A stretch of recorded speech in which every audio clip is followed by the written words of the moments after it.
Ladies and gentlemen, welcome to the Squared Circle Maniacs Pro Wrestling Podcast. If you would have seen the chaos that was taking place just a little while ago, you would have been amazed. My name is Johnny Bottles. The man to my left is Dr. Don Wayne, ensconced in the ranting room atop stately Wayne Manor. Don? No. I was told today I live in my mom's basement again. Again? I was told today. Live there again, apparently. I didn't know basements had windows like that. It's a different kind of basement, I guess. These losers, man, get so pissed off of wrestling tweets. It's the craziest shit I've ever seen in my life. They want to fight over wrestling tweets. Over wrestling? It's a TV show. Get the fuck over yourself, man. Get over yourself. Do you think they fought over Pinky and the Brain when they were younger? Probably. Maybe. Fought over the Smurfs. Looney Tunes is better than that, you know. Get over here and say it to my face. Jesus Christ. It's the craziest shit I've ever seen. Yes. They're breaking stories on Twitter. Oh, yeah. Just random accounts are breaking news stories. I ain't never seen. Look, we've had a crazy week in wrestling. This show's starting off like a shit show factory. Thank you for watching. Please like and subscribe. Hit that hype button. Apparently, there's a hype button for this show now. And if we get so many, we climb the charts, and apparently we can gather a whole new viewing audience. I believe that's what it's called, right? The hype button appears after the show is done and on YouTube. You can go back in and click the hype button.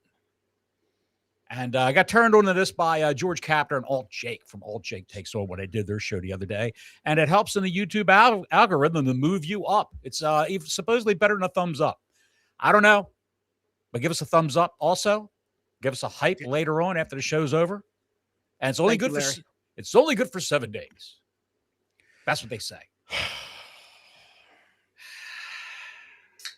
Do we want to talk about the fake news that is CM Punk that's just spread like wildfire from some random ass internet guy on Twitter? Do we want to talk about that first? Some rando breaking stories. He's actually he's a Wrestling Observer newsletter message board maven. He appears there. So. Some guy decided he was going to break the news that CM Punk has not been on television because he and the WWE are having a huge falling out because he's unhappy with a creative idea he had at WrestleMania, and he's not happy with the direction that AJ Lee's character took, and he's not happy with some of the directions they took with his career since he's come back. Yada. What the fuck are we doing here? We're just making shit up now. We're just going to make shit up.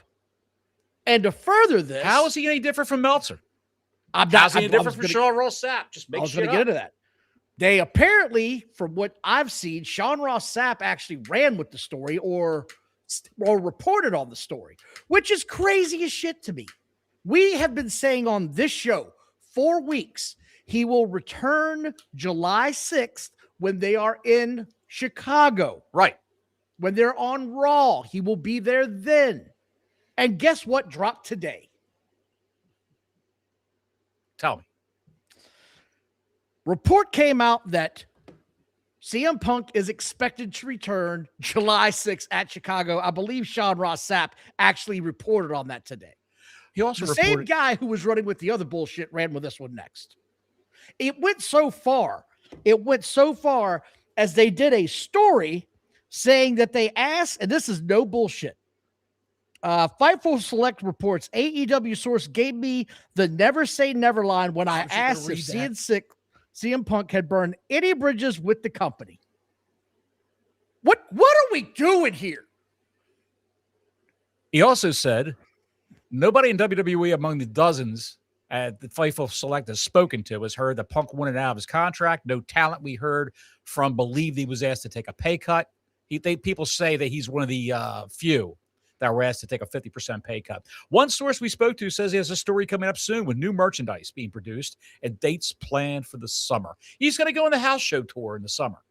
Yeah. He loves doing that. He's off now. He loves doing that. He's off now. He's a 48-year-old man whose body's beat to shit. He's never been the biggest guy in the ring. Never been the most he might be now. He was never a Brian Cage type or a not even a Finn Balor type. Balor's ripped. He's all muscle. But he's not a Braun Breaker, and he's hanging with these young kids, and he's got to build his body up. So he's got to take a break. I agree with you, Denise. The dirt sheets are building Yes. their own lives. I agree. Good call. Well, this is the shit that they do. I mean, this is broken by a guy who posted on the Wrestling Observer newsletter message board, like I said earlier. The guy was J Cup 2013. And he's been claiming to be a scoopster, as they say. He says that I just can't believe this. He's spoken to 5 to 8 people over the past several weeks, and all of them heard a story about Punk politicking for something related to WrestleMania. I've heard whispers about what exactly he was politicking for, but I've been flat out muzzled by multiple people. I think there's a strong likelihood of it being revealed sooner than later, so don't get too upset. His attempt at politicking quickly spread amongst the roster. It allegedly gained massive heat. This is all bullshit. This is all bullshit. It's all just completely made up bullshit. He's been asked. The scoopster's been asked to keep a muzzle on it because sure he has. Everyone's hanging on his every word. Everybody's hanging on that guy's every word. This is how they start. These are this is how these shitheads start.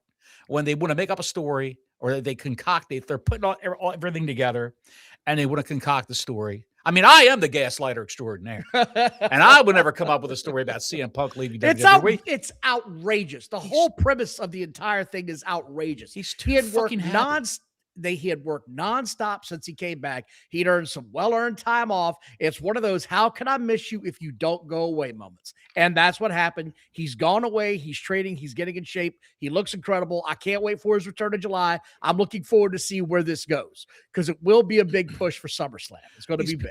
Back in the days, and when I say the days, I mean 30 years ago. Super chat from Luigi Tron 51. Thank you, Luigi Tron, for the 5 spot. Are we really shocked that news sites are reporting on a niche product of entertainment industry report fake stories? Oh, no, not really. I'm kind of surprised it got this much. It got the legs it got. That's what I'm surprised about. Pro wrestling news used to be the wild, wild west of entertainment reporting. No one covered it. That's why schmucks like Meltzer, Sapp, and all these other guys rose up because no one was covering pro wrestling. When Hogan became real big and he was on MTV, all the big entertainment channels covered it. But then after that, after it all died off, no one covered stories in pro wrestling. No one covered. No one said, oh, Io Sky's husband Evil is coming to NXT. You wouldn't see that on, Billy Bush saying on Access Hollywood back in the day. You'd never hear that story. And nothing's changed in that regard. But what they're doing now is just concocting shit just to get their name out there so they could possibly build some kind of followings, go on some sort of platform, get picked up by, I don't know, Forbes, some sort of maybe ESPN, try to get on air. I don't know. As a writer, it's very hard to say. If they get a job on the Observer, Meltzer would take them if the stories come out to be true, but they're not true. I just want to talk about this real quick. I think we've given it way more time than it deserves. It's a complete bullshit story fabricated by some guy that's sitting alone on the keyboard in his basement. So I'm moving on. And what I'm moving on to is, thank God SmackDown is finally moving back to 2 hours officially on July 3rd. It's been reported. Finally, we can get this back. Maybe a little bit less time on TV. They can come up with some better creative ideas because WWE, you need them right now. You're dying. You're killing me as a fan. The past Monday Night Raw last week only did 2 million viewers. That's a big ass red flag going up right now. That's a big red flag. You lost 500,000 people in 1 week because your bullshit is just that. It's bullshit. It's bad. It's not getting better. What are we doing, WWE? They got the few acts that they have are good. Obafemi on Raw, we're going to talk about later. That was great. But again, there's not enough good. There's way too much boring and bland. It's just boring half the time. Maybe even more than half the time. I'd say 3/4 of the time it's boring as shit. Here's the story that was posted earlier today by Anthony Don Tony DeBlasi. He's a metric man. He's a guy who follows all the numbers. Okay, he's a guy who follows news stories and checks out the documents that are available to the public.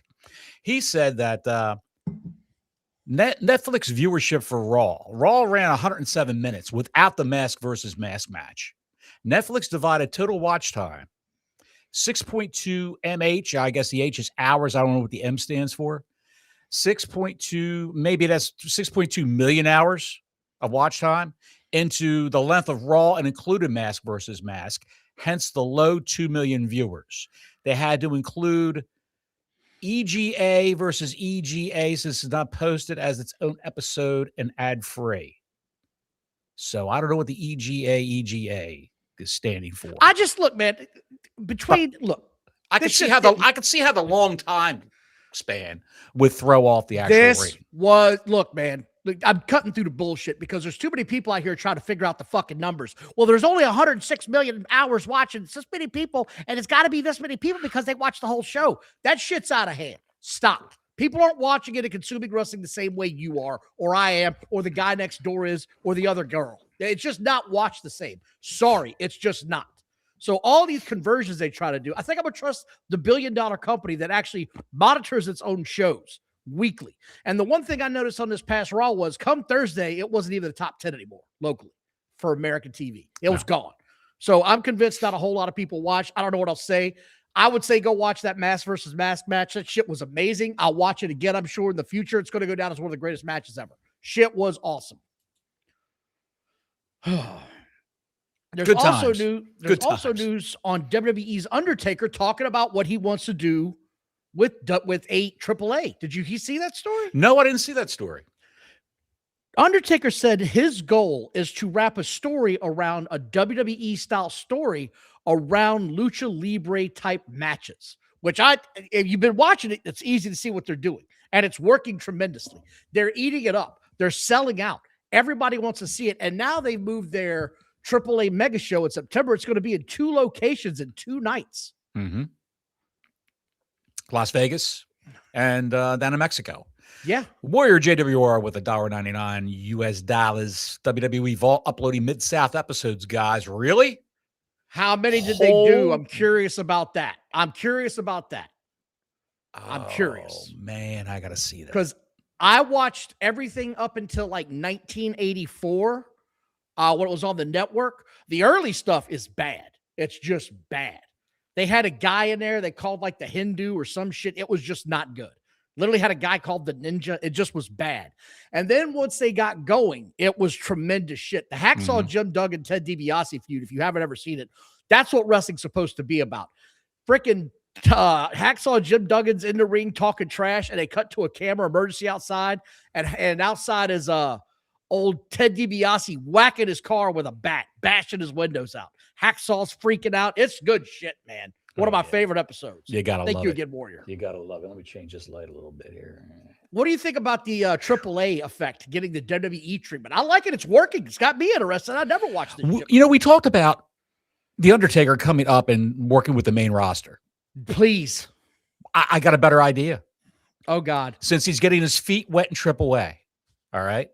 You got a guy who works for the company that has worked miracles and built new stars and put storylines together to actually have a show with all new people, unknowns, put on a network television, put on the CW. I'm talking about Shawn Michaels in NXT. Why not bring that guy to the main roster? No. No? Why? No. He built Obafemi. He built Trick Williams, Carmelo Hayes. He built all these guys. Ethan Page, he worked with him. Luigi Tron for $2. Tuxedo Cold Miner Gloves cage match. Enough said. Exactly. They did some outrageous shit, man. It wasn't all great, but some of that shit was just outrageous. That was outrageous. That was outrageous. Buff Bagwell's mom on a pole. On a forklift. That she shaves his bag. Remember that story? It's hard to forget that story, Bob. Speaking of Dark Side of the Ring, yeah, bring that up. Dark Side of the Ring's on the first Tuesday in July, and it's a double header. It's a 2 hour it's 2 hour long segments episodes. Part 1, TNA, run by Jeff Jarrett. I don't know what the actual title is going to be yet. Part 2 of TNA, run by Jeff Jarrett. Part 3 will be the following week, just a 1 hour episode. That's how they're opening this year with that. And thank you, Luigi Tron. They've got, as a special guest on the show with those 3 episodes, they've got a special guest interviewee who had nothing to do with TNA. I know. What the hell, man? Everybody's favorite Jacksonville boy man, Tony Khan. Why is Tony Khan going to be on TV talking about TNA? This shit makes no sense to me, man, at all. This makes no sense to me at all. The drizzling shits. When I saw his face in the promo package for this show, I just couldn't believe it. You got all the usual cast of characters.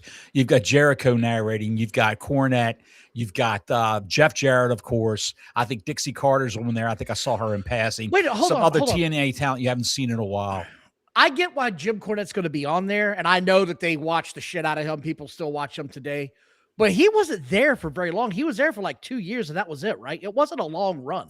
They always bring him out for whatever, for his take on things. You know how they operate with that show. If they can get a good get, like Cornette, a guy who they get the gab, they'll go for it. I'm not sure. I think I might have seen Dutch Mantel in passing on this show.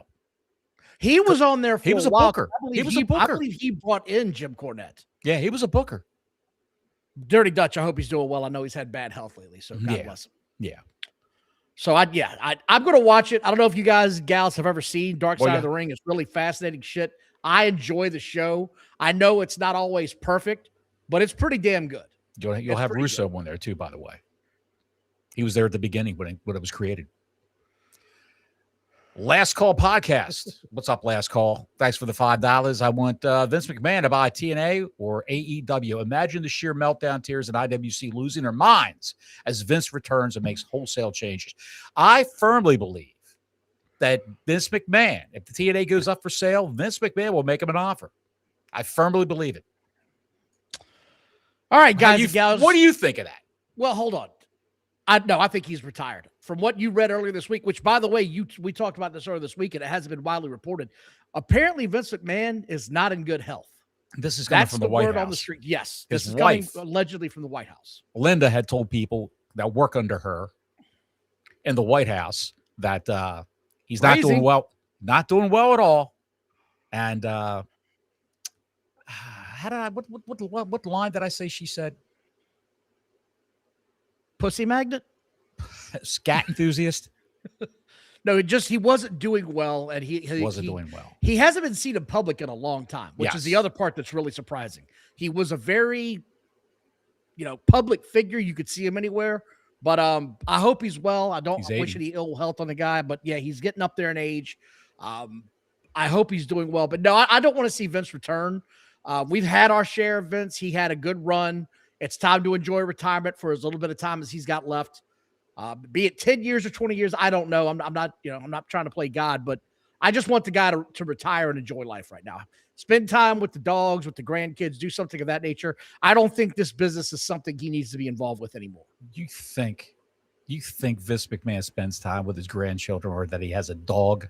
You really think he does have a dog? Grandpa does have a dog. Grandpa, tell us about the time. You don't remember the story like a couple of years ago after he left the second time, where he went and got 2 puppies? No, there's I don't remember pictures that. of it with the dogs. Yeah.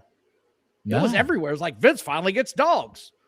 So he's got 2 puppies and a jar of peanut butter just sitting on the couch. Stay easy. I'm not going that far. That's your version. Grandpa, can you tell us how you pooped on that lady's head? What stories he can tell? Which, by the way, this brings us to the next thing that we wanted to talk about. The lawsuit from Janelle Grant. The personal lawsuit with Janelle Grant and Vince McMahon is it's going to a joint arbitrator to be taken out of the public eye, which is kind of a big deal. The widely publicized sex trafficking case may soon be removed from the public court system after all parties reportedly filed a joint motion to move the matter into private arbitration. Now, Awful Wrestling is going to cover this Saturday, so I want to give him a quick shout out because he was the one that, I was like, yeah, we're going to talk about this. But he said he's got some direct quotes. So he's got direct quotes from her, from Janelle Grant, proving it was just always about the money. Always about the money. Really? You and I have maintained for a while now. We said, let's let it play out. Neither one of us was quick to judge somebody. We didn't come out screaming one way or the other. We said, let's see where this plays out. And it's played out long enough now to where it's about the money. It was always about the money. Yeah. She was pissed that she didn't get any money. that the money got cut off. There's a story out there, or it's been said, that her sister started running her mouth publicly, and that's why Vince cut her off, because there was a non-disclosure agreement that they did. Well, apparently she disclosed it to her sister, and here we are now. And there was a weird email that came out this week from a quote-unquote, anonymous source outlining some of the details of Janelle Grant's history and background. Yes, it was rumored to be her sister, who stated that she and Janelle were homeless and addicted to Percocets. And Vince took her in and set her up with a job with WWE and some gifts and things like that. And it was all transactional exchanges. Meth head that he put up in a meth head now. I look. She's going right to a meth head. I mean, what the fuck, man? She's come out and publicly said, no, this didn't happen. None of this came about. This is all fake. So careful what you say in public. Careful what you do in public. Careful what you do in private, because it might become public. Right. Just So, imagine now with this whole thing being taken to private arbitration. What's Brandon Thurston going to do? Oh, they're going to fall, dude. What's the troll from WrestleNomics going to do? Oh, the neckbeards are freaking out already. Like, they're still on the WWE bad gimmick. They can't help themselves. Yes. They are obsessed with this entire story because they are convinced the only way Vince McMahon could get laid is if he rapes somebody. He's a billionaire. There's whores everywhere ready to throw themselves at him. He could There's an army of whores at his door when he was 60. Armies of them. Wasn't that on Cinemax back in the 90s? Army of Whores. It was a horror movie. a horror movie porn, 3:00 in the morning. Army of Whores. Let's see what the great Matzo Balls can do with that, with his AI. Army of Whores. Starring Danny DeVito. That's Frank Reynolds. Hall of Famer is reportedly being discussed to come up on a TV appearance shortly. Can you guess the wrestler? On what TV show? I don't know. Just guess the A wrestler. Hall of Famer coming up for an appearance. Could it be Ric Flair? Incorrect. It is DDP. Oh, why not? Does he really fit in today's modern wrestling? What are we doing? Can he do a manager gimmick? Can he be a commentator? Apparently it's just a one-off appearance. Like, I'm DDP and I'm here. I'd rather hear him as a color guy on NXT. Oh, no, Booker T. Nope. I'm going to stop you there. No, Why? I've heard, dude, DDP's as over as he was for a time. His promos were not exactly good shit. He got over because he yelled bang really loud and the diamond cutter looked cool as shit and it was over like Rover. Other than that, I wasn't a huge DDP fan at all. Anybody that Neither was I, but he grew on me. I didn't like him when he was a manager for, you know how you got to start, right? Yeah. He was driving that pink Cadillac. Yeah. He managed a nudie bar and the boys all showed up. Yeah. He wanted to try to get in the business. He was in WWF before he was in WCW. People don't realize that. He was driving the Cadillac for the Honky Tonk Man. And when they were Rhythm and Blues with Peggy Sue, Sherry Martel was Peggy Sue. Greg Valentine dyed his hair black. What a tag team that was. Thank you, Thomas. I actually enjoyed that little piece of business they did. I loved anything that Honky Tonk Man did. That guy was just a piece of shit and he didn't care. I'm here to get paid, baby. I love Greg Valentine commenting on Missy Beefcake. Oh, God. Look that up online. I'm not going to say it on the show. YouTube will bury us. YouTube will bury us. It starts with a C. I'll give you a hint. See you next Tuesday. Exactly. The lawsuit that the WWE had with shareholders has been settled. Right before, isn't it funny how this works out? Right before they go to court, suddenly the shareholders settle. Why do you think that is, Bottles? Because they probably have a very tenuous case, the shareholders. They just want a little piece of the action. Yeah, just want a little bit more. Just give me a little bit more. A little extra. They don't give a probably shit feel who that you they sold didn't to. get I all just the feel like money I didn't get enough. Yeah. I didn't get enough. Right. It's we said it before. We'll say it again. It's always about the fucking money. It's always about the money. And in the shareholder thing, the Janelle Grant thing came up. Yeah, and Nick Khan had to say when she got hired, it was okay, whatever. Then a year later, when she got 100% raise, I didn't think anything of it. I just signed off on it. She went from $100,000 a year to $200,000 a year, and he signed must be doing off a great job. Yeah, and she had a new position to add it onto. She was doing 2 jobs, maybe 3. Wink, wink, wink. And when the whole thing blew up with the email coming through, the 3 emails to what was the Wall Street Journal. Who do you think leaked those emails? Because there's a story on that came out today. That was supposedly her sister. We talked about this a little while ago. No. Well, when Nick Khan saw that, he said, wait a second. Isn't that the girl who got the $100,000 raise? He saw the emails, but who do you think leaked it to Wall Street? Oh, I don't know. I thought that was sent directly. Nick Khan. It was Nick Khan. Nick Khan leaked WWE shareholder came out today and publicly said she believes Nick Khan was the one that released that information to Wall Street to get ahead of the story and deter any kind of bad press. She believes. That's what she said. She believes. A lot of people believe different things, pal. She was on the board. This was a woman on the board at the time. Some people believe we have a flat earth, like AJ Styles. But she was actually in the room, and that's her belief. Larry coming in with $2. New positions. Hey now. Raising. God almighty. Did you hear about on the lighter side of things? Have you heard about Jake Paul being banned from WWE events? He cannot go watch his brother Logan's matches. What the hell happened? Because he promoted that show on Netflix. Oh, that's why he's persona non grata in the annals of TKO. Yeah, I don't think that's real. I think that's just a story that. No, he said it on a podcast. He said there are certain points and facts. I'm going to use your own ammo. Just because he said it, do you think it's true? It's not a lie unless you believe it. There we go. Quote George Costanza. He said it on Smashcast. I guess that's his podcast. I don't know. And Aaliyah Mysterio was training full time at the Performance Center to become a NXT wrestler.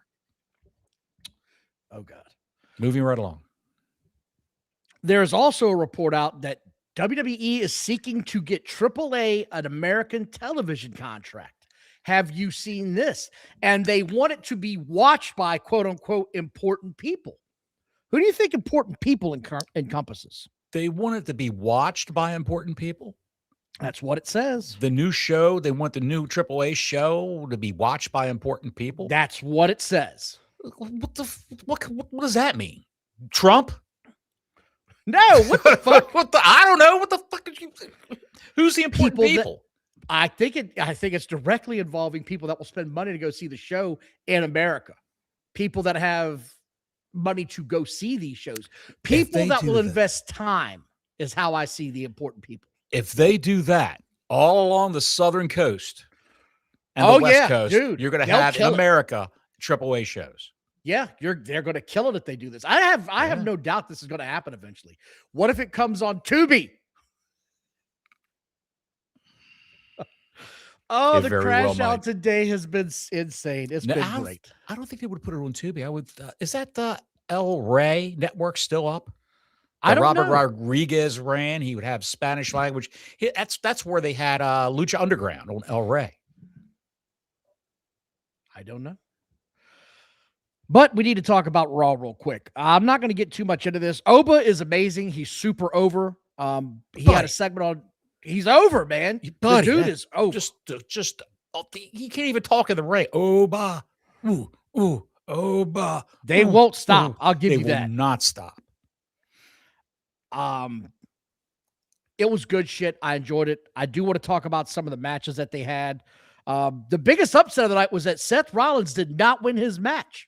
He did not win his King of the Ring match. That's fascinating. Remember who did? That Javon Evans. Javon Evans won that match. Unbelievable. How crazy is that? Unbelievable. You think plans changed at the last minute, or they just put a false story out there that Seth Rollins is due to win King of the Ring? I think they did it on purpose to make everybody scratch their head and go, wait a minute, what? That was kind of weird. I love it. Dude, I love it when something surprises me in pro wrestling. Yeah, oh, absolutely. Yes. This was one of the better match outcomes of the night. Liv Morgan won her match. I wasn't really big on that. I do what you want, but she's lost a lot of momentum and they need to figure out how to turn that ship around. Chad Gable, do something with this guy because he was on this show and he is white hot. After the match that Rey Mysterio had for the Intercontinental title, he lost. Rusev came out and kicked the shit out of him, ripped his mask off, and they covered him up with a towel so you couldn't see his face. And Chad Gable was down there. I forget why he was down there. I forget all. And he ran out of the back because they were beating up. They were beating up Penta and Rey Mysterio, the two guys that had a match for the Intercontinental title. Yeah. So Ethan Page and Rusev, and then Dragon Lee came out of nowhere with a towel to cover Mysterio's head. But Chad Gable ran down and suplexed the shit out of those guys. And then he picked up Rey Mysterio's mask, and the crowd went nuts. They went banana. He handed it over to him, and he put the mask back on. Dude is killing it, man. I don't know what else to say. Dude is absolutely killing it. I'm impressed with this show. Well, I was impressed with segments of this show, but overall, I wasn't entirely in love with it. I need to tell you about my fever dream. I was sick this week, and I had a fever dream. And I had been watching Raw that night as I fell asleep. And I dreamt that I was placed in the company to take Jacob Fontu's position because he was injured. This is why you don't watch wrestling when you're trying to go to sleep. I was taking his position, and Vince McMahon was back in charge of booking. This, I'm telling you, fever dreams are real. Scared the shit out of you when I woke up. I was like, oh, shit, that was so weird. I'm not watching wrestling anymore if I'm tired. Did you have a match? No, I did not. I came out and I had to hit somebody with brass knuckles, and they forgot to give me the brass knuckles.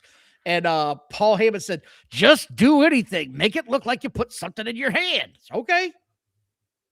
So I got a wrestling lesson in my fucking dream from Paul Heyman, of all things. What the hell, dude? How much peyote did you smoke? A lot. A lot? Is that what it was? Way more than little shrooms, too, on top of it? Not enough for me to want to go kiss Darby Allin on the lips. That's how much.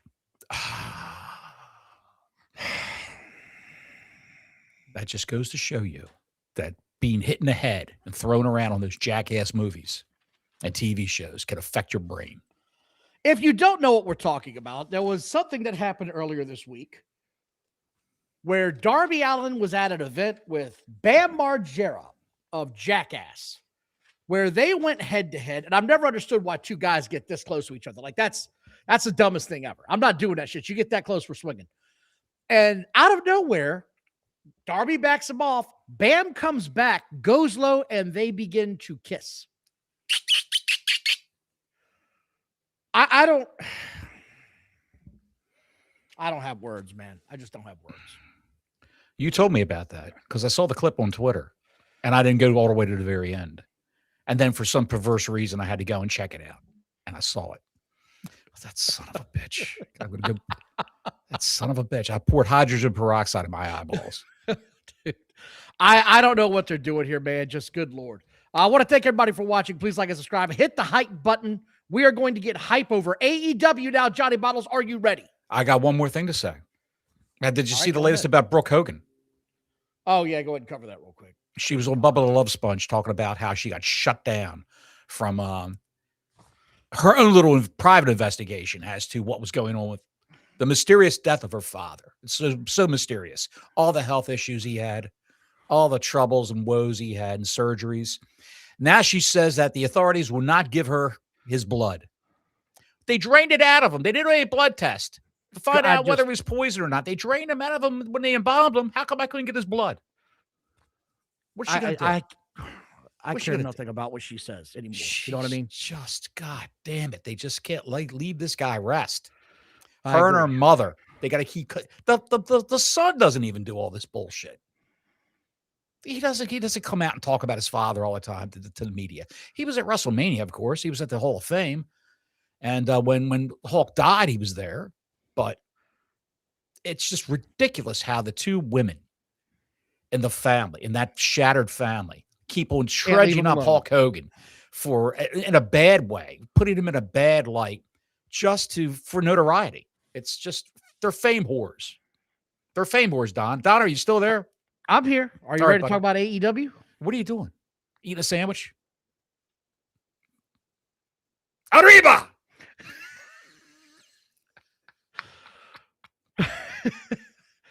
We are going to do our first ever commentary on AEW on July 2nd.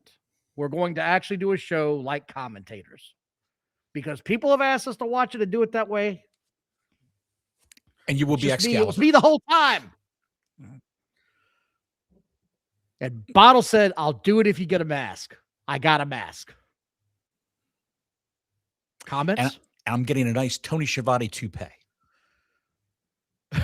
So we're going to do it this way. And the we're old going to lady do a glasses. live watch along. We're actually going to comment on it. I'm going to look forward to this. I hope we have fun. July 4th weekend, we figured why the hell not. Let's get down to AEW's dirty business. They were in Cincinnati, John Moxley's hometown, in a building that holds 4,500 for max capacity. Fantastic. They had 1,111 tickets distributed for this show. Well, they did the best they could. It was pretty empty, Don. Did you see the top half of the? It was just nobody was fucking there, man. There was no one there. And the people that were in that top half, they left them, like, stacked them all the way in the back instead of spreading them out in the empty seats. I'm thinking, who would pay a ticket? Who would buy a ticket all the way in the back in the dark? What can you see? I don't know. You can see Tony Schiavone feeding chicken cutlets, chicken tenders to his hair. By the way, the commentary on this show, it got to where my ears were just, it was abysmal. It was just abysmal. This honestly was one of the worst. And usually one of them is okay. Usually Taz is strong. This was a bad showing for Taz even. This was bad. Buddy, we both agreed last week Taz has given up. He can't fight the other two. The other two are fighting for words, getting words out there. Maybe that's why Excalibur talks so fast. So it was Schiavone somebody can't keep up. Somebody said, Taz, you're doing great every week. And Taz said, but at what cost? This is their summer blockbuster special. I didn't even know this was happening this week. Did you? I had no idea. They just put a name on it just 6 days ago. They put a name on that shit just to make it seem like it's a special show. It was the shits. It was the shits. I stopped it with half an hour to go to watch basketball. I said, I can't do this anymore. I'm not subjecting myself to this. I'm not subjugating myself to this anymore. And you said, you've got to see the Sky Blue match. I said, okay, so we'll talk about that later. We're going to talk about it later.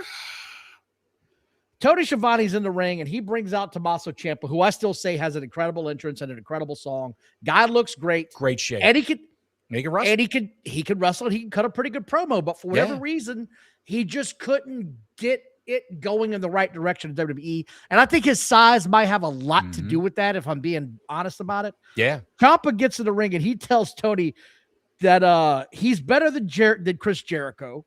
He called him by 2 names. I was like, uh-oh. Does he not get the memo that Jericho wants to be one name now? It's one name Jericho. He wants to be iconic. Like, you say Hogan, you know you're talking about Hulk Hogan. He wants to be an iconic wrestler. Hogan, Savage, Flair, Undertaker, Madonna, that sort of thing. One name. Peter North, Liberace. So anyway, he says, you're going to say that I'm better than him. He says them multiple times. Just tell the crowd that I'm better than him. And then Jericho's music hits. Well, Tony had to be a tough guy for a minute there. Said he wouldn't do it. And then he got backed up into the turnbuckle. I thought they were going to kiss like Bam and Darby. So I noticed this because immediately the mask goof just calls him Jericho.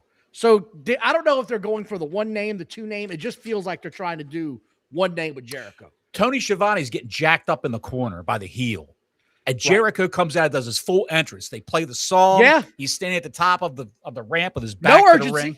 No urgency to save Tony Schiavone. No urgency to run down there and beat his ass. Hope he kicks the shit out of you before I get there. He'll be tired. He probably could run in those pants. There's no way. Yeah. There's no way. Jericho says he wants to know who he needs to talk to stop having matches with all these bald people. Great line. Thought this was tremendous. Made me laugh like hell. I was like, okay, you've got me now. Ciampa says, let me introduce myself. Then Chris says, it's nice to meet you, Tommy. I'm Chris Jericho. He said, this is great. When Jericho's doing comedy, he could do it really well. When he's on his game, he really is on his game. And he started off strong. Then what happened? Then Jericho asked him, why don't you like me? Jericho throws in some jokes during the interview where he's going like, his typical, and then you told me that you're bald, that you don't like me. Like he's doing that shtick again, which I find entertaining when it's funny. This was one of his funnier ones when he did it with the ball with ping pong a few weeks ago. That was not funny. That was not good. No. Speaking of which, he's conspicuous by his absence in this show. Yeah. Jericho then. Well, Ciampa says, do you think you don't think this is a serious situation? And then Jericho turned it on and said, no, I think this is very serious. They get nose to nose, they come to blows, and then it starts looking like shit. Because as soon as they touch each other, the entire back empties out with security and all the people and the refs. They're all running down there. This shit happens every week. Why do we only see this kind of stuff rarely? This should happen every time there's a melee going on out there. Mm-hmm. The one thing that was missing from this, I want to ask you, if you noticed it, they should have been beating the shit out of the time bell. They should have been putting some urgency in the air with that. People, I don't know if you get it or not, but when you ring that time bell, that timekeeper's bell, it puts an urgency into the air. It's like a fire alarm going off. Yeah. Yeah. Get down here. They're fighting. And even Jim Ross, when he called it back in the late 90s for WWE, he would even say, we got to get some help out here. We got to get somebody's got to do something. We got to get some people out here. King, Marco Mattacoli for $4.99. Good to see you, Marco. Thank you, sir. Thank you, sir. Don Callis kept his dentures in his mouth this week, but at what cost? The cost of a tube of Polygrip. That's what the cost was, which probably cost $4.99. $8.99? Yeah. I wrote this down in my notes, but since he brought it up, I wanted to talk about this real quick. I'm glad you brought it up because he's coming up here shortly. Matter of fact, he's up next. Ooh. Backstage with Baguette, Don Callis, and Michael Knight arrives. Knight says he wants a title shot, and then Andrade interrupts and says, no, I want a title shot. Who are you with, me or him? And then Don says, stay here. I'll be right back. We'll talk about it later. And then he just fucked right off. Fucked right off like he usually does. So we got to talk about this because when I put that clip out last week and we talked about the show, I got inundated with it's part of his gimmick now. No, it's not, you absolute idiots. No, it's not. It's not part of a gimmick. His teeth just kept falling out because he didn't have them secured. It's not that hard. That's all it is. That's all it is. Some people I found, because I got a buddy of mine wears dentures. He had a tumor in his eye, and he's blind in one eye, and they get a radiation treatment to his head, and it destroyed all his teeth. So he had to get them all yanked because they're just cracking and flaking away. He had to get them all yanked out, and he's got dentures now. And I said, how do you make them stay up? Because there's two ways.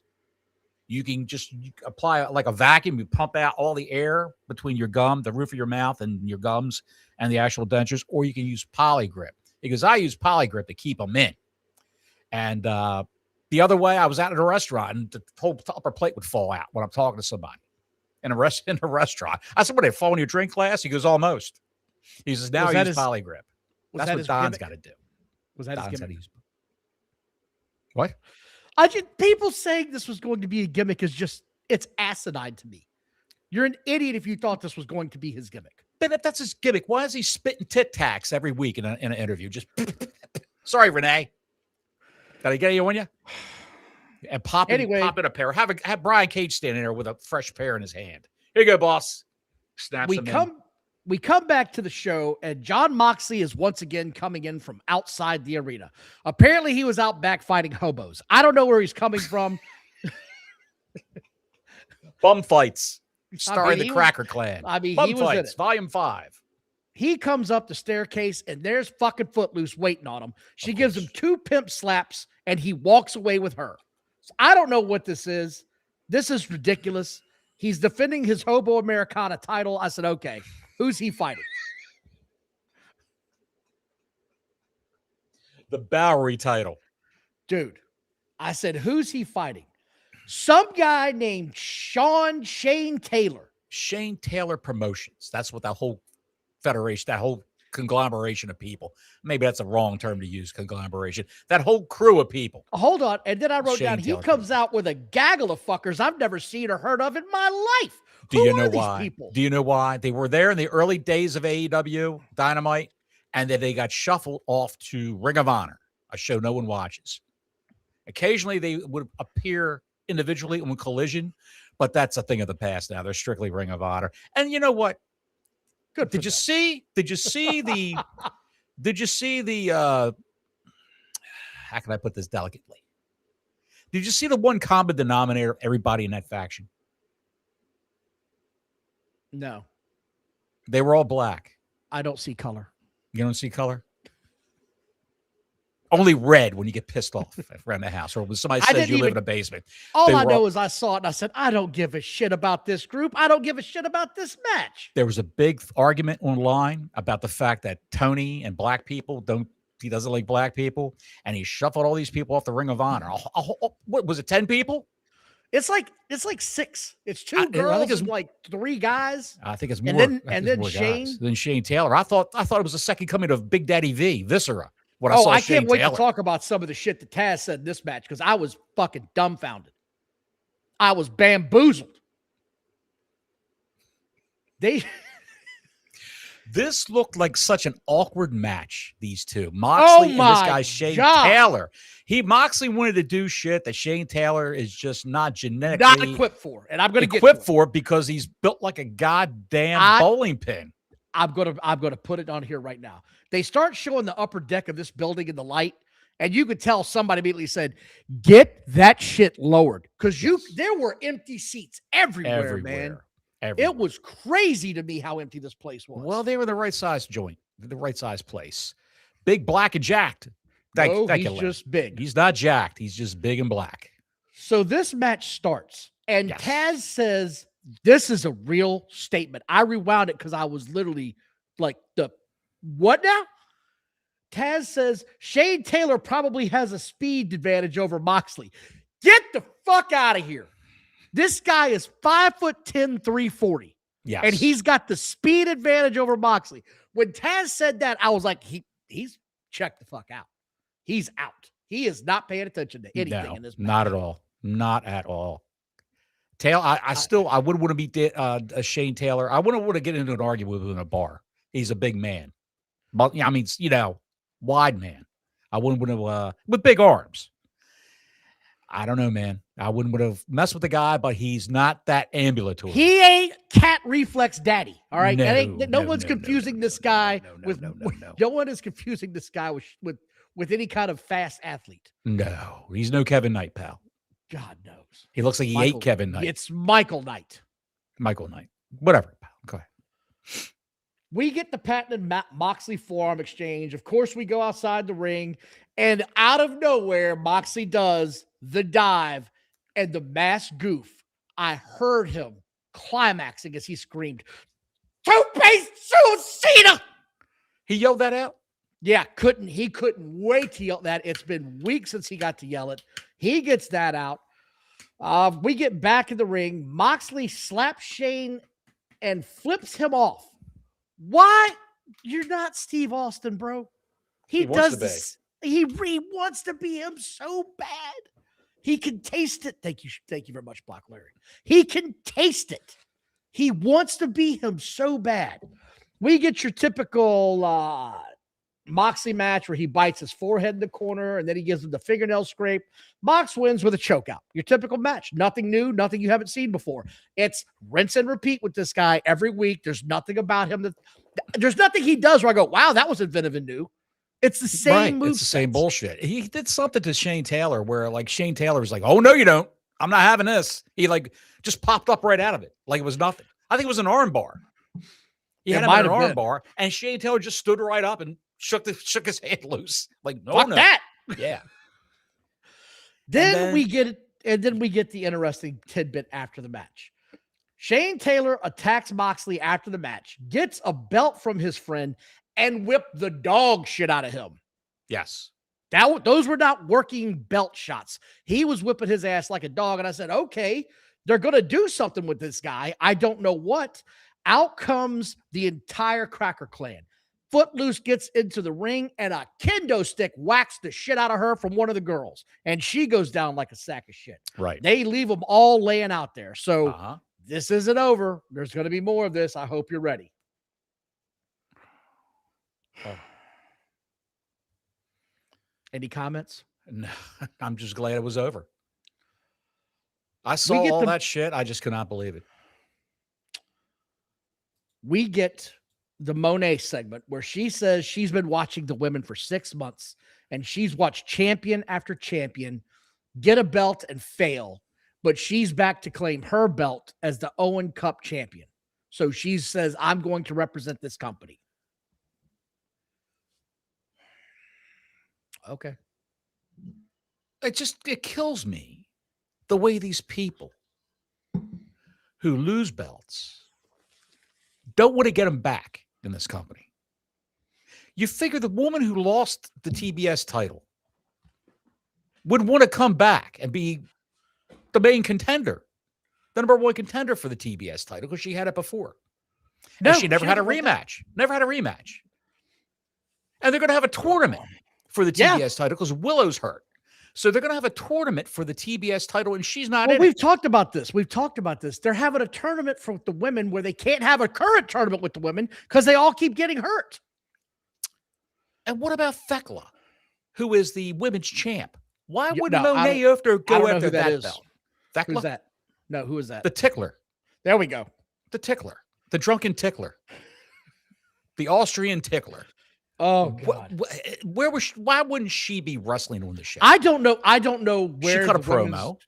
Dude, the women's direction is just completely out of control. Horrible. I can't follow anything. Horrible. Block Larry called me up last night and said they need more women on this show.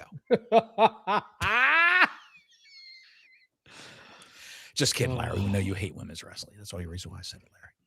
Don Callis comes out and brings out Michael Knight. Yes. And didn't lose his teeth.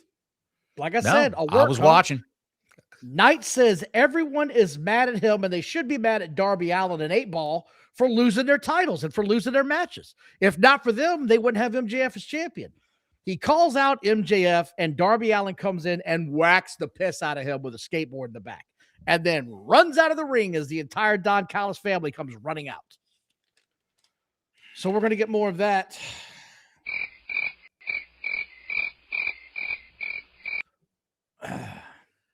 Mark Briscoe versus Tupac Shakur, also known as Pac. I have no interest in this match. I just don't. Mark gets suplexed on a chair. They do a brain buster, and I wrote this down last night. No one gives. You fired Larry up. What do you say? You really want to light that candle, Bottles? Well, $2. Need more women to leave.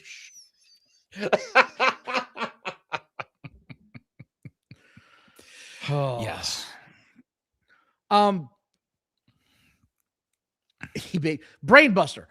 They give a brain buster on the outside of the show. And I brought to my attention, no one can do a proper brain buster in wrestling anymore. No one can. But I wanted to ask you, and I'm going to ask the chat, who do you remember giving the greatest brain buster consistently that you can remember as a professional wrestler? I've got mine. I got mine too. If you, all right, go ahead. Tully Blanchard. I got the same guy. Tully Blanchard gave the greatest brain buster I've ever seen in my life. And it always looked like $1 million every single time. And Arn Anderson had a good one too. They had a good one too. There's a reason her name was the Brain Busters in the WWF. Yes. Because they look great. Yes. Apparently want to roll. I want to see what everybody else says. Black Larry says Tully as well. When I think of Brain Buster, that's the guy that comes to mind immediately because he was so damn good at it. Right. Man. Yeah. Anyway, this match goes on and on and on. Briscoe wins. Yeah. Mark gets on the mic and says, you said no, MJF, but you a bitch, and I have a direct path to get you if I get this title. Okay. See, we got a lot of people. Jay says Chavo Guerrero Jr. Brad says it was Tully as well. I agree. I think it's Tully. I really do think it's Tully. You know, Chavo Guerrero Jr. doesn't get a lot of credit for how great he was in the ring. That guy was smooth. Agree. He was yes, smooth. He was. Light as a feather, and he had impact. Everything he did looked like it was hurting you. But you know, people used to say, "Who you wrestling?" Chavo. Oh, you got the night off then, huh? Because it was like, right, never get hurt. Why would you waste MJF in a feud again with Briscoe? We're going to get to it because it's not even a feud with him. This is what happens. MJF's music hits. He comes out and he says, "No, you're not getting a match. This is not going to happen."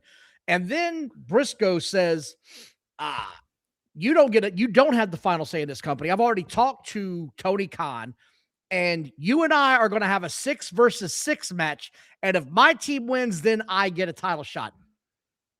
And this is at the pay-per-view. This is the pay-per-view. Your champion's not even defending his belt at the pay-per-view. You've got this 6 versus 6 bullshit. You know why they're doing that? Because his knee's still hurt from the match with Bruce. Probably so. I'm not saying you're wrong. You're probably right. But again, this is junk. Is the only way I can. This is junk. I would rather see MJF defending the belt against Pac, because you know it would be a great match. Pac's a great wrestler, and he looks like he could wrestle anybody on the roster, as jacked up as he is. I don't understand. And I'm sure it is because of the injury, but a 6v6 match is just dumb. That's just stupid. Six random people are going to fight in the ring. Now, of course, he's got his actual conglomeration, and we're going to get to how MJF gets his guys later, but it's just, this feels like they were throwing shit at the wall to see what happens. Andrade appears. He clearly wants his title shot, but he's going to face Orange Cassidy. And I invoke my Orange Cassidy rule. Fast forward, Andrade wins. I wasn't watching a second of this. It was horrible. They're horrible. All bad. Roadrunner incoming.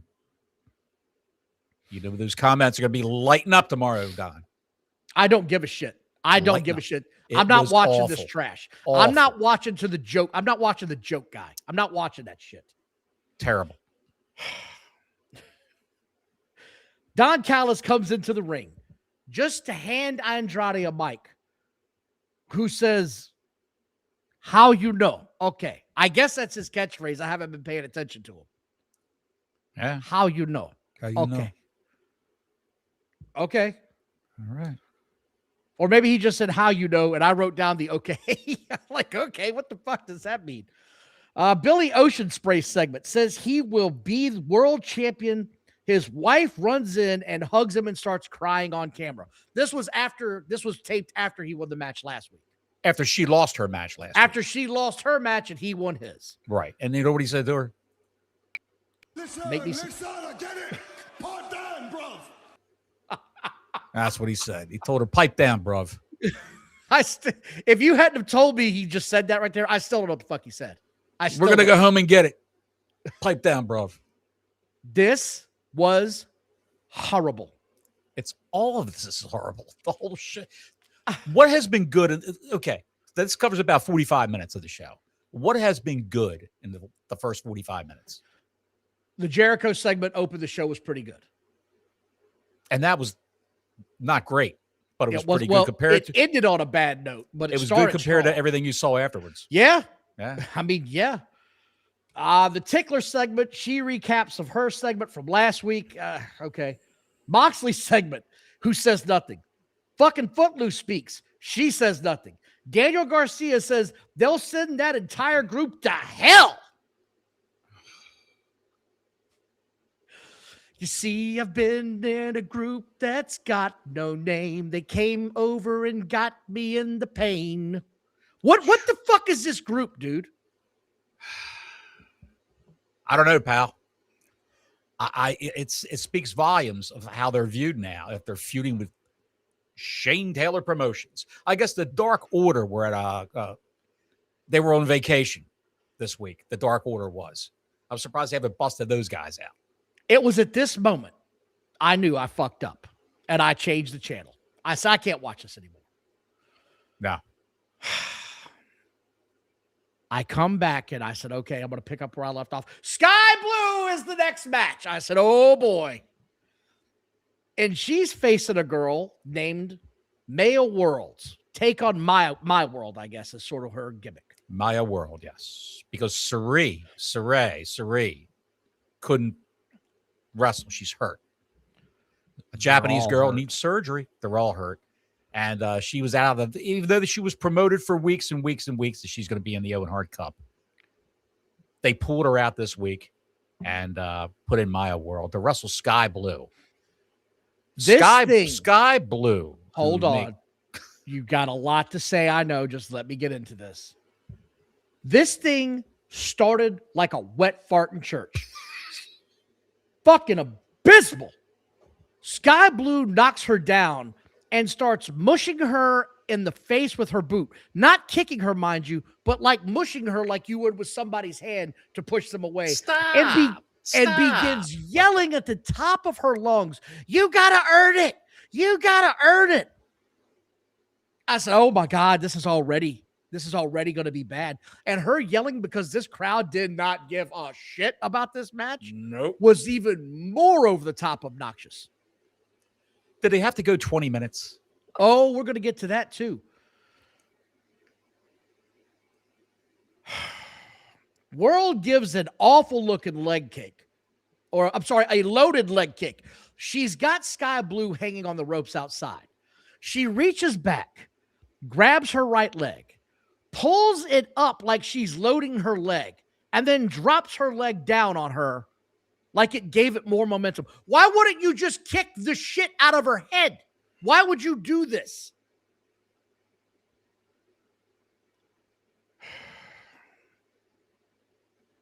I said, okay, I think I've seen the worst of this. Wrong. He told me today, when I was talking to him this morning, that he turned it off at a certain point and he was going to pick back up and watch it today. I said, are you telling me you haven't seen the Sky Blue match? No, I cut it off right before that. Buddy, I need to hear what you think of the Sky Blue match. Aubrey is also in this match, which was like, what? Aubrey was the most Aubrey I've seen Aubrey in a while. That's like somebody taking a shit on a paper plate and someone walks in the room and pees on top of it.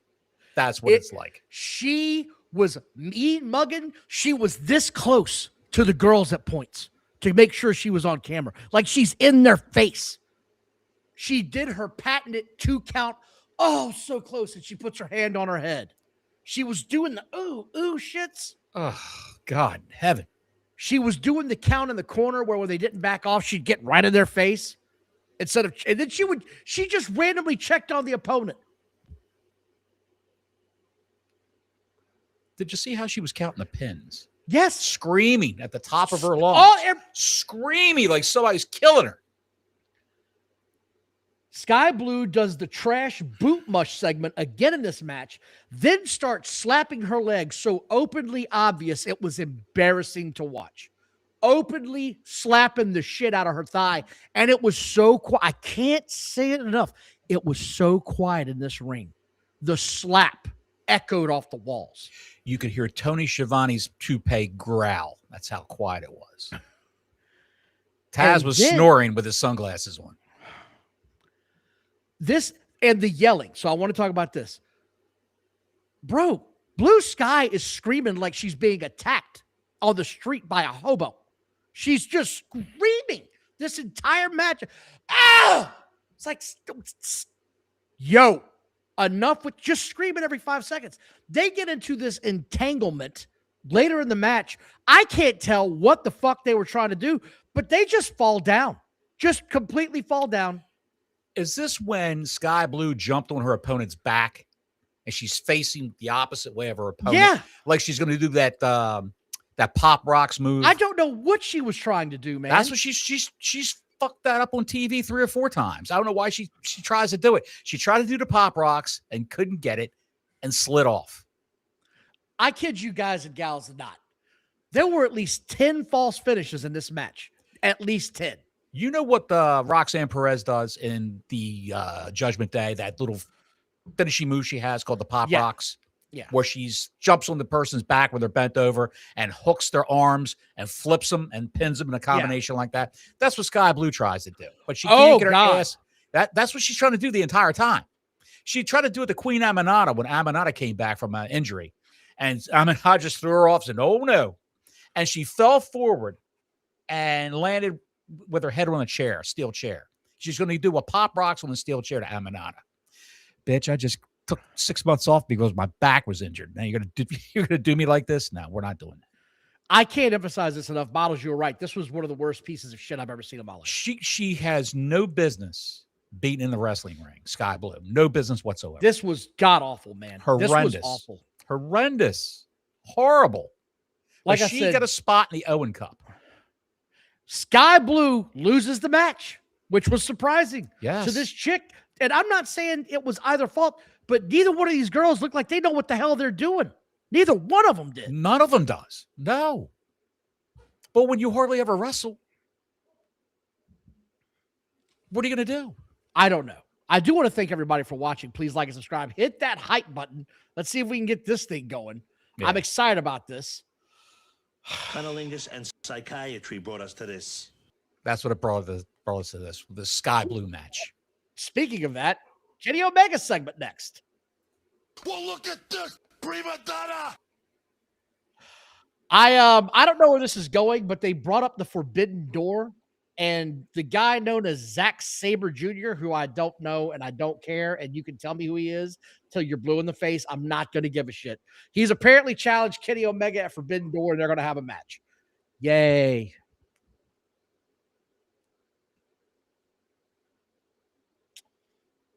MJF talks to Don Callis about joining up with his people, says, I need 5 of your guys.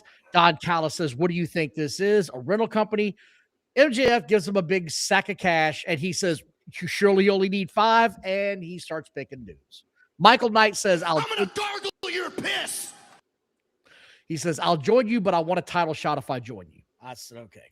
Then Swerve beats Mark Davis in the final match, and I couldn't watch anymore. That wasn't Mark Davis. It was another fat ass. It was Brody King. Brody King. Don't give a shit. I cannot believe that some of these matches made it to television. I can't believe I watched this whole damn show. Now we got to talk about AEW and Tubi, because that's what this show's based on. And they are showing reruns of AEW on Tubi now. Dynamite only. First 3 seasons. No. I think it's the first 3. You think it is? Is that what I said? Yeah. 18, 19, 20, I think. 19, 20, 21, 22. Those years. You the very first episode of AEW Dynamite is on the show. So if you want to see how good it was back in the day when it first debuted, I'm not saying it was fantastic, but it's better than what it is now. It was interesting when it first came on. I really did dig Cody Rhodes. I like seeing him in the company. I never gave a shit about the Bucks, not ever. I just didn't. No. I was curious about Chris Jericho, where he was going with his career at that time. I wanted to see MJF because I'd heard MJF was the new up-and-comer and he was the future of wrestling. I was excited to see that guy. There were a couple other people when Swerve came in. I was very interested in Swerve, and then he started talking. I was like, don't do that again. Right. Get my mouthpiece. FTR, when they first came in, what was the match of the year we saw with those guys? It was FTR and the Blade, the Australian dudes. It was on Collision. We were watching Collision all those years ago. No, they weren't Australian. It was Switchblade Jay White and Tony Storm's husband. Yeah, the beard guy. The beard guy. What's his name? Are you sure they're not Australian? I thought they're Australian. They're not Australian now. Where are they from? Jay White's from Britain. Oh, okay. Well, I thought he was from New Zealand or Australia. I think that Tony Storm's husband's from New Zealand. If I'm not mistaken. All right. Well, either way, I haven't seen him so long on TV. I forgot his name. It's been a long time. Whatever that injury was, it's bad. Well, he's in and out all the time. Well, here's my question, because here's where the sickos lost their mind, the neckbeards. That's because AEW is going to get a Fox deal, and they're going to be on television again. Now watch. They're convinced that this deal is going to get them on Fox after this Paramount deal falls through. No, they're going to be on Tubi or YouTube. And for the interesting thing that I noted was generally WWE has exclusivity with their broadcast partners and their streaming partners. Exclusivity. There's not just Evolve, WWE Evolve being broadcasted on Tubi. They also have NXT episodes on there from the glory days of NXT. And they have other WWE content on there, random stuff. Also old school wrestling videos, which really? It looks like they were old VHS compilations of the territories that are transposed to the streaming service. That's what it looks like to me. Remember I told you I saw Flair, I saw a bunch of other guys on there. Right. Also has some Lucha Libre, not AAA though, but some Lucha Libre shows on there and things like that. So it's a mixed bag of wrestling content. All I did was not Google, but in the search bar Tubi, AEW Dynamite, all the wrestling content came up. But it's strictly Dynamite, no Collision, no Rampage, none of that. And I think they're just making a home. They license it, and they're making a home. Hopefully that. But will the new episodes go on there on Tubi? It's a free service. No, I don't think so. So my AEW will have the new episodes. I don't know how that's going to work out. I'm not going to try to guess. I think it's going to be on YouTube. I really feel like it's going to be on YouTube. Honest to God do. Kids, if you think that he's not making plans for losing that deal with Paramount and Warner Brothers Discovery, he's making plans. He said, "Oh, we're going to have a great relationship with Paramount. The Ellisons, I met the Ellisons. Best case scenario, they get to finish up their deal through 2027. Mm-hmm. Best case. Mm-hmm. Worst case, Paramount says, okay, thanks, but no thanks. We're going to pay you out for the rest of your contract. Take your content elsewhere. We don't want it. Nick Piccolo, I hope I pronounced his name correctly. What's the proper pronunciation of that? I don't know. Okay. He posted today, 3 a.m. A lot of people are going to be pissed off on this app. And he left it go at that. And they all came out of the woodwork. Oh, yeah. The neckbeards were pissed, I'm sure. The neckbeards lit their torches like the villagers and came out of the woodwork, naked from the waist down. You're so big, you don't know what you're talking about. You son of a bitch! You're not a real agent. So, yeah, I'm curious where this is going to go. I do think it's going to end up somewhere like that. I wouldn't be surprised if it did end up on Tubi. I'm dead ass honest. I think that would be a huge get for Tubi. I think that would help their viewership tremendously because it is free. And all you got to do is download it on your TV or your phone. That's a big damn deal. A lot of content on it. A lot of TV shows, a lot of movies. Content. Current movies, you can see one there. Well, not real current, but 3 years ago, 4 years ago. And also TV shows you haven't seen in a long time. You know what I saw today on there? Celebrity Bowling from 1975. Holy shit. ABC. You know what they need to put on there? What's that? Roller derby. They should. Put roller derby on there. Roller derby. I loved roller derby. It was the shit. The LA Thunderbirds versus. Yeah, man. Yeah. What was her name? San Francisco, whatever it was. Yeah. Harry the Rabbit Morgan. Remember that guy? The little guy he would run with the skates on, just sprint with the skates on. People couldn't catch him. Folks, if you don't know what roller derby is, you missed out on some great piece of Americana. It wasn't around for a long time. It was all a work, but my God, the bumps they took were real. Holy shit. Yes. I remember the African-American guy was one of the stars of the show, and he'd get his ass going, bro, and they'd get his ass in that whip. I don't know how he stayed on his feet. That guy was fucking flying. It was Little Richard something or other. Little Richard something 5. He was like 5 foot nothing, and they grabbed him and whipped him down that track, and he was hopping over everybody, sprinting past people. And that was the first time I ever saw somebody jump on roller skates. I was like, holy shit, he stayed on his feet. He was amazing. Absolutely amazing. They had heel managers. They had a guy named John the Gooch Guteri, who I swear to God, that guy looked like the Grand Wizard of Wrestling, who was on TV, WWE TV at the time. The Grand Wizard of Wrestling without the sunglasses and the turban. That's what he looked like. Shit was absolutely amazing. I loved everything about that era. It was so great. This was all happening at the same time. This was happening. Wrestling was taking off. Glow came about. Everything you wanted to watch was just absolutely amazing. And the thing is that when they would get knocked over the damn rail and that skating shit, dude, there ain't no way to take that bump easy. They were getting rocked. Yeah. Getting rocked. Absolutely. And then Absolutely. they had that, what was the big girl's name? She was always just beating the shit out of the little girls. I can't recall. I can't remember her name either. Big ass woman. Yes. Bertha or some shit. She would just nail them girls. Not Bertha Faye. No, that was a wrestler. I don't know. Now I want to go on a deep dive of a roller derby now. Dude, is it available on YouTube? I wonder if they got. We're going to find out when this show's over. I can tell you that much. You're goddamn right. Don, it's everybody. It's 8:19. Yep. Don, I'm fed up and tired. I want to thank everybody for watching. Please like and subscribe. Hit that hype button. We'll see you in a week. Next week, Gordon Sony saying so long from the Sunshine State.